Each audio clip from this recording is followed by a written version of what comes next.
சென்னையில் பரவலாக மழை பெய்து வரும் நிலையில் காமராஜர் சாலையில் தற்போது பலத்த மழை பெய்து வருகிறது. இது பற்றிய கூடுதல் விவரங்களை வழங்குவதற்காக செய்தியாளர் ஹரிஹரன் இணைகிறார். ஹரிஹரன், நீங்க இருக்கக்கூடிய அந்த பகுதியில் மழை நிலவரம் எவ்வாறாக இருக்கிறது? வங்கக்கடலில் நிலை வரும் ஆழ்ந்த காற்றழுத்த தாழ்வு பகுதி காரணமாக சென்னையின் பல்வேறு பகுதிகளில் நேற்று இரவு முதலே விட்டு பரவலான பகுதிகளில் பலத்த மழை பெய்து வருகின்றது. இன்று காலை முதலே பெரும்பாலான இடங்களில் பலத்த மழை பெய்து வருகின்றது. குறிப்பாக வடசென்னை பகுதிகளில் அதிகமான மழை காணப்பட்ட நிலையில் தற்போது தென்சென்னை பகுதிகளில் பலத்த மழை பெய்து வருகின்றது. குறிப்பாக இந்த மழையை பொறுத்த வரைக்கும் குறைந்த நேரத்தில் அதிக மழை பொழிவை தரும் மழையாக இது இருக்குது. விட்டு பெய்தாலுமே குறைந்த நேரத்தில் ஒரு பலத்த மழையாக இது பெய்து வரும் நிலையில் சென்னை காமராஜர் சாலையில் சற்று நேரத்திற்கு முன்னதாக வரைக்கும் பலத்த மழை பெய்திருந்த நிலையில் தற்போது மழையின் தாக்கம் சற்று குறைந்திருக்கு. குறிப்பாக இந்த பகுதியில் ஒரு சில பகுதிகளில் தேங்கி இருக்கக்கூடிய தண்ணீரில் வாகனங்கள் அந்த தண்ணீரை பீச்சு அடித்து கொண்டு இருக்கும் காட்சிகளை நமது ஒளிப்பதிவாளர் சங்கர் காட்டி வருகின்றார். சென்னையின் பெரும்பாலான பகுதிகளில் மழை பொழுது வரும் நிலையில் கொளத்தூர் உள்ளிட்ட பகுதிகளில் அதிகபட்சமான மழை பதிவாகின்றது. குறிப்பாக பெரும்பாலான இடங்களில் 10 சென்டிமீட்டருக்கும் அதிகமான மழை பெய்து வருகின்றது. குறிப்பாக கொளத்தூர், பெரம்பூர், அண்ணா நகர் உள்ளிட்ட பகுதிகளிலும், தென்சென்னை பகுதிகளில் கிண்டி, வேளச்சேரி உள்ளிட்ட பகுதிகளும், புறநகர் பகுதிகளான தாம்பரம், பூந்தமல்லி போன்ற பல பகுதிகளிலும் மழையின் தாக்கம் அதிகமாக காணப்படுகின்றது. இந்த பகுதியை பொறுத்த வரைக்குமாகவே முழுவதுமாக பெரும்பாலான இடங்களில் பலத்த மழை பெய்து வரும் நிலையில் இன்று மாலை வரை இந்த மழை நீடிக்கும் என தெரிவிக்கப்பட்டிருக்கு. குறிப்பாக தமிழகத்தை பொறுத்த வரைக்கும் அடுத்த 5 நாட்களுக்கு இந்த கனமழையின் தாக்கம் நீடிக்கும் என வானிலை ஆய்வு மையம் தரப்பில் தெரிவிக்கப்பட்டிருக்கு. சென்னையை பொறுத்த வரைக்கும் இன்றைய தினத்திற்கு அதிகபட்ச மழைப்பொழிவு இருக்கும் என்றும், நாளைய தினம் மழைப்பொழிவு இருக்காது என்றும், அதற்கு அடுத்தபடியாக தொடர்ந்து மழை பெய்யும் என வானிலை ஆய்வு மையம் தரப்பில் தெரிவிக்கப்பட்டிருக்கு. அதிகபட்சமான மழைப்பொழிவு இருந்தாலுமே விட்டு மழை பெய்து வருவதால் சென்னையின் பெரும்பாலான இடங்களில் தண்ணீர் தேங்குவதை காண முடியவில்லை. குறிப்பாக தாழ்வான பகுதிகளில் தண்ணீர் தேங்கி இருந்தாலுமே அந்த இடங்களில் நடைபெற்று வரும் ஒரு சில பணிகள் மற்றும் உடனுக்குடன் மோட்டார்கள் வைத்து அகற்றப்பட்டு வரும் ஒரு சூழல் இருக்கிறதுனால சென்னையின் பெரும்பாலான இடங்களில் தண்ணீர் தேங்காமலே காணப்படுகின்றது. குறிப்பாக 10 முதல் 12 சென்டிமீட்டருக்கு மேலாக இந்த மழைப்பொழிவு இருக்கும் என வானிலை ஆய்வு மையம் தரப்பில் தெரிவிக்கப்பட்டிருக்கு. நேற்று இரவு முதலே இன்று காலை 8 மணி நிலவரப்படியே குறிப்பாக பெரும்பாலான இடங்களில் 10 சென்டிமீட்டர் மழை கடந்தும் பெரும்பாலான இடங்களில் தண்ணீர் தேங்காமல் இருக்குது.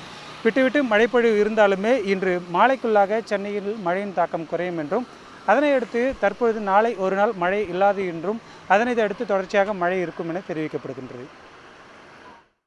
ஹரி, விட்டு மழை பெய்தாலும் கூட அதிகப்படியான ஒரு மழை பொழிவை தான் காலையிலிருந்து பார்க்க முடிந்தது. சாலையில் தேங்கியிருக்கக்கூடிய மழை நீர் எந்த அளவிற்கு அதிகமாக காணப்படுகிறது? உடனுக்குடன் வெளியேற்றக்கூடிய பணிகளும் எந்த அளவிற்கு நடைபெற்றுக் கொண்டிருக்கின்றன? இந்த மெரினா கடற்கரையை பார்க்கும்போது நம்ம இங்கே இப்போ நேப்பியர் பாலம் அருகாமையில் இருக்கோம். இந்த இடத்துல தேங்கி இருக்கிறது ரொம்ப அதிகப்படியான தண்ணீர் தேங்கி இருக்க அளவு கிடையாது, குறைவான அளவு தான் தேங்கியிருக்கு. அது ஒரு சில இடத்துல அது கொஞ்சம் பள்ளமாக இருக்கக்கூடிய பகுதின்றதுனால அந்த இடத்துல தண்ணி தேங்கியிருக்கு. சற்று ஒரு 5 நிமிடத்திற்கு முன்னதாக ஒரு அதிகப்படியான மழை பெய்திருந்தது. மழை குறைய இந்த இருக்கக்கூடிய வடிகால்களில் தொடர்ச்சியாக தண்ணீர் வெளியேறி வருகின்றது. இது மட்டும் இல்லாமல் பெரும்பாலான பகுதிகளில் விட்டு மழை பெய்யக்கூடிய பணின்றதுனால இந்த மழைநீர் வடிகால்களை பொறுத்த வரைக்கும் அதிக கனமழை குறைந்த நேரத்தில் தண்ணீர் பெய்யும் பொழுது அது தண்ணீர் வெளியேற்றுவதற்கு சற்று நேரம் எடுத்துக்கொள்ளும். இந்த மாதிரி விட்டு பெய்யக்கூடிய ஒரு நிலையில் தண்ணீர் வடிவதற்கும் கொஞ்சம் எளிதாக இருக்கும். அது மாதிரியான நிலையில் தான் பெரும்பாலான இடங்களில் நம்ம பார்க்குறோம். ஒரு சில இடங்களில் தாழ்வான இடங்களில் தண்ணீர் தேங்கி இருந்தாலும் அந்த இடத்துல மாற்று ஏற்பாடாக மோட்டார்கள் மூலம் தொடர்ச்சியாக மழைநீர் உடனுக்குடன் அகற்றப்படுகின்றது. அதே போன்று பெரும்பாலான இடங்களில் சென்னை முழுவதும் மெட்ரோ பணிகள் நடைபெறக்கூடிய ஒரு சூழல் இருக்கிறதுனால அந்த பகுதிகளிலையும் தொடர்ச்சியாக மாற்று ஏற்பாடு செய்யப்பட்டு வடிகால்கள் மூலம் மழைநீர் முழுமையாக அகற்றப்படுகின்றது. சென்னையில் இருக்கக்கூடிய பிரதான கால்வாய்கள் தொடர்ச்சியாக தூர்வாரும் பணிகள் நடைபெற்று வருவதாலும் இந்த மழைநீர் சாலைகளில் தேங்கினாலுமே உடனுக்குடன் வெளியேறுவதற்கான வாய்ப்புகள் அதிகமாக காணப்படுவதனால விட்டு மழை பெய்து வரும் காரணத்தினாலும் மழைநீர் பெரும்பாலான இடங்களில் தேங்காத சூழல் காணப்படுகின்றது. ஹரி, தகவல்களுக்கு நன்றி. சென்னை புறநகரில் விட்டு பெய்த கனமழையால் ஜிஎஸ்டி சாலையில் தண்ணீர் தேங்கி போக்குவரத்து பாதிக்கப்பட்டுள்ளது. விரிவான தகவல்களை செய்தியாளர் ஜெய்சங்கரிடம் கேட்கலாம். ஜெய்சங்கர், ஜிஎஸ்டி சாலையை பொறுத்தவரை எந்தெந்த இடங்களில் மழை நீர் தேங்கியிருக்கு, விரிவா பதிவு செய்யுங்க. சென்னை புறநகர் பகுதியான பல்லாவரம், குரோம்பேட்டை, தாம்பரம் மற்றும் சேலையூர் மற்றும் செம்பாக்கம், மேடவாக்கம் மற்றும் பம்பல், அனகாபுத்தூர் உள்ளிட்ட பகுதிகளில் இரவு முதலே தொடர்ந்து மழை விட்டு பெய்து வருகிறது. குறிப்பாக காலையிலிருந்து ஒரு 4-5 முறை கனமழை விட்டு பெய்துள்ளது.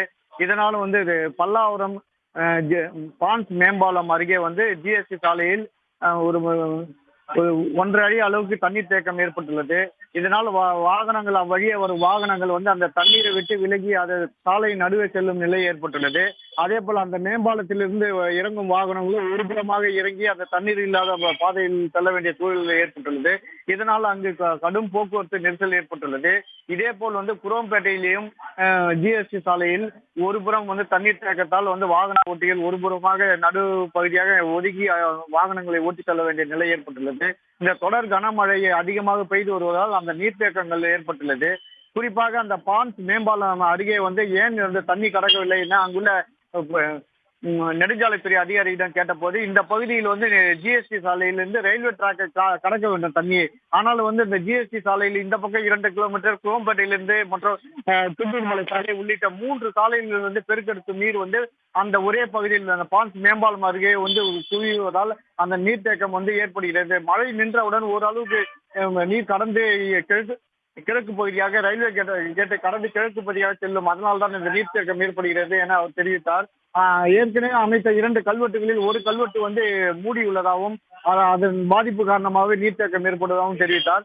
மேலும் இதே போல் குரோம்பேட்டையிலையும் இதே நிலைதான் இருக்கிறது. முழுமையாக இங்கு அதுக்கான வடிகால் பணி வந்து மறுசீரமைக்கப்பட வேண்டும் என்ற கோரிக்கை எழுந்துள்ளது. தகவல்களுக்கு நன்றி ஜெய்சங்கர். உடனுக்குடன் செய்திகளை தெரிந்து கொள்ள சன் நியூஸ் பெல் ஐகானை கிளிக் பண்ணுங்க.